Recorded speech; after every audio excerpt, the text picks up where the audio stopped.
The Chesapeake Bay is known for its rich production of seafood. The health and success of the bay is measured by the populations of oysters and blue crabs. Yet those bountiful fishing grounds have decreased in production over the years due to a variety of reasons: overharvesting, water quality, disease, and predators. A regulatory movement has begun to reduce runoff of nutrients into the bay from a growing population in and around the largest estuary in the United States. Texas Farm Bureau leaders took a trip to the Chesapeake Bay area to get a first-hand perspective. It allows our board of directors and some of our staff that really work these issues daily to go out and visit with some of the people and see the problems that they're having.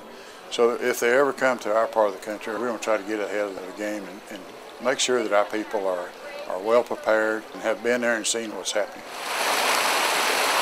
Through its interpretation of the Clean Water Act, the EPA has determined the bay to be impaired and established rates of nutrients and sediments that can flow into the bay. Every state in the Chesapeake watershed has been assigned set levels to reduce runoff of nitrogen, phosphorus, and sediment by the year 2025. Each state must submit a watershed implementation plan that identifies the steps each state will take to meet these levels.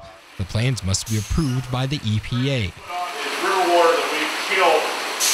Not only has it been argued that it's not known whether the set levels will lead to a clean bay, there's a threat that the EPA will take over state water programs if the goals are not met. Farmers and ranchers are already doing what they can to minimize runoff with what are being called best management practices. No-till farming is a common practice that grows by the day.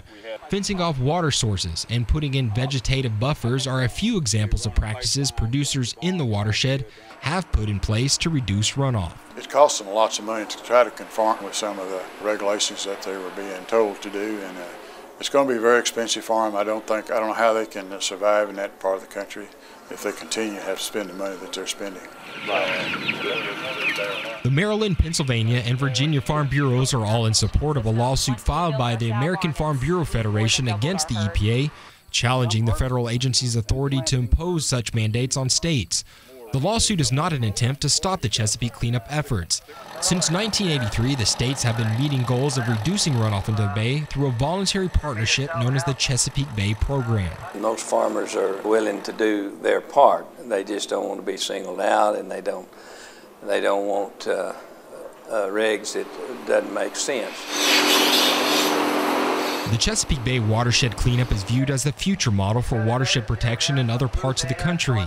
There has been talk that the EPA is considering whether to begin a regulatory process to restrict nutrients in the Mississippi River Basin, which could one day lead to similar regulations in Texas. What concerns us in Texas, we have the Gulf of Mexico, we have the Colorado River, our rivers run into the Gulf, and so we could be looking at some of these issues, same issues that our people in Virginia, and Maryland, and Pennsylvania have been working with for many years. For TFB News, Matt Felder, the Chesapeake Bay.